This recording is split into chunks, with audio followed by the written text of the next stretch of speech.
Reshuffles, we often focus on ministers, but there are more than ministers just involved. Special advisors, all of the cabinet ministers have special advisors. Their jobs are also on the line, and they are also massively impacted by cabinet reshuffles. Right, and joining us now is, up until yesterday, one of those special advisors, or SPADs as we call them in Westminster. Peter Cardwell was a special advisor to Robert Buckland, the Justice Secretary, until yesterday. Peter, why until yesterday? What happened yesterday? I got sacked. I was given the Spanish Archer elbow. And Robert came back from Downing Street. I gave him a big hug and said, congratulations on being retained in the cabinet. Second time that Boris Johnson has asked him to sort of stay on as Lord Chancellor. And he said, well, thank you very much. He talked me through the conversation he'd had with Boris. And I said, I'm sorry, I've got a bit of bad news for you. And that was it. What has actually been misreported is that he was given an ultimatum that I had to go or whatever. It wasn't nearly as dramatic as that. What happens with a special advisor? It's a funny old job. There's sort of not a huge amount of HR around it, to be perfectly frank. Or any. And well, there is some, but I do get a payoff. That's the main thing. That's the HR bit that's important.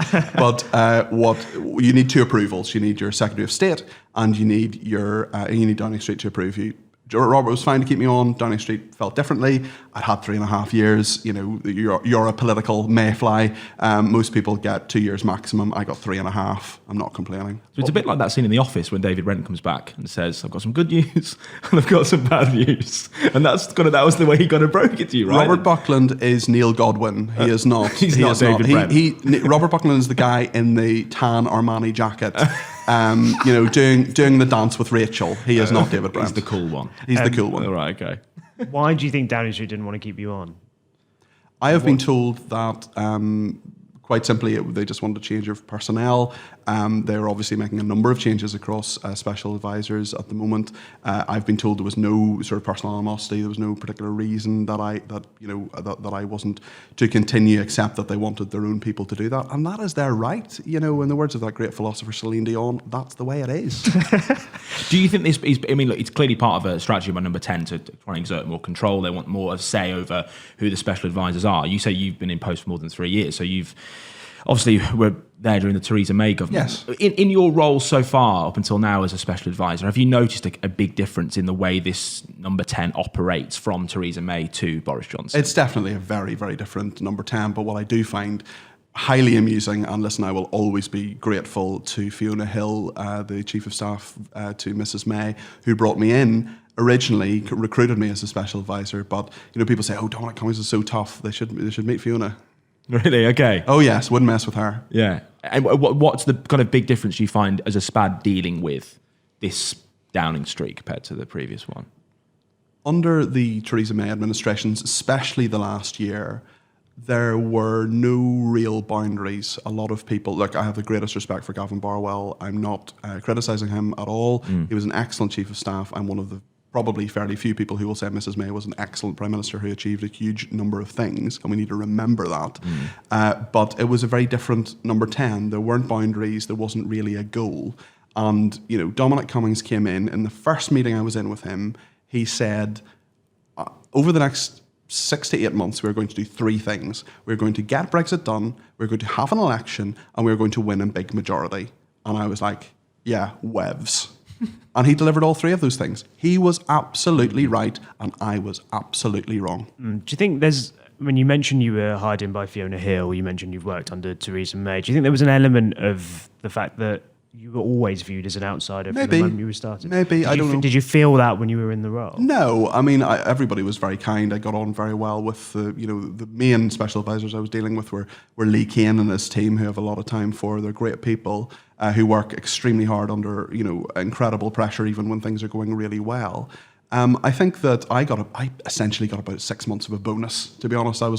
I worked for James Brokenshire at the Ministry of Housing, and when Brokey was sacked, I was on sort of the SPAD scrap heap. Robert Buckland couldn't have picked me out of police lineup. He didn't know who I was. He was given my number. We had a conversation. He recruited me as a special advisor. He and his family have shown me huge kindness. I stayed in their house over the election. I have nothing but warm thoughts towards him and his family.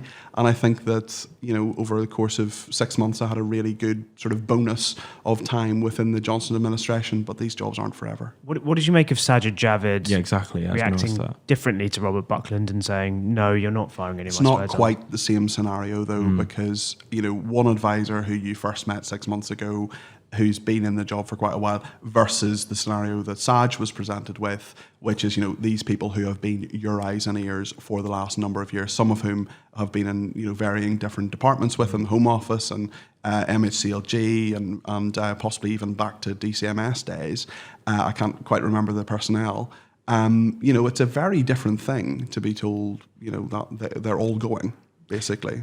Is it going to work? Because there's always been this kind of push and pull with the Treasury and the kind of, obviously, there's kind of historically famous cases, the kind of Gordon Brown, Tony Blair years. But if you've got a set of advisors that are working with the Treasury but effectively answerable ultimately to number 10, and the Chancellor wants to do something, is it quite difficult? As having been a special advisor, would it be difficult working for a Chancellor when ultimately you're not answerable to him, you're answerable to someone else, and he might say, look, I want to do X, Y, or Z, and you're as an advisor thinking, that's not what number 10 wanted to do. I mean, you mentioned I think everybody in every department is effectively you're serving your Secretary of State or in the case you mentioned, the Chancellor, or you're a number 10 special advisor. Number 10 is always somewhere in your mind, usually at the front of it. Okay. No, look, there's always a tension. The Treasury is the biggest and most important ministerial department.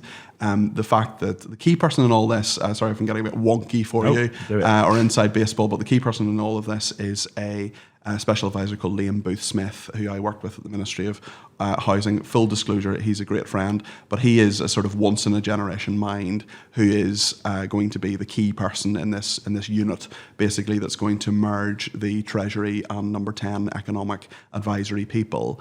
He's very close to Rishi Sunak. Three of us work together in the Ministry of Housing. Rishi's a great guy. He's going to be a very, very good Chancellor. And I'm going to actually predict right now that he's going to be the next leader of the Conservative Party when Boris decides to hang up his boots. You think? Yeah.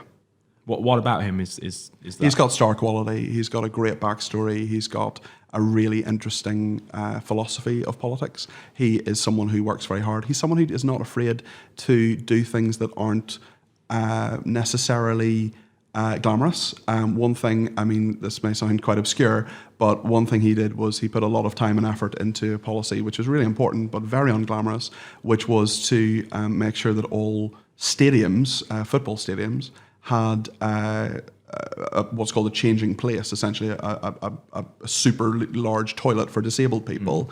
He just, he really pushed that through. He did put a lot of work into it. He was never going to win any votes for that. He was never going to win any plaudits from number 10. There are no back slaps from the Prime Minister for that one. But he did it. He cares. He cares about people. He's a great communicator. Find me someone today in Westminster who says, I am an enemy of Rishi Sunak. You've spoken about Rishi Sunak's future. What about yours? What are you hoping to what do you do next? Well, I mean, I am off to have a cup of tea after this, but I don't know. I mean, I'll probably take a holiday, see my family a little bit, maybe do a bit of fitness, try and lose a few pounds. As they say in Northern Ireland, I am carrying. But a number of people have been very kind already and sort of said come for a chat or whatever. I won't return to government, certainly in the short term. With the exception of Paddington 2, the sequel is rarely as good as the original, and I'll see what's out there. But I am in a very fortunate position, and if you allow me to make a party political point, the Conservative Party created 1,000 jobs a day in the last number of years. Perhaps one of them will be mine. Peter, thank you so much for joining us on the podcast. Really appreciate it. Thank you very much.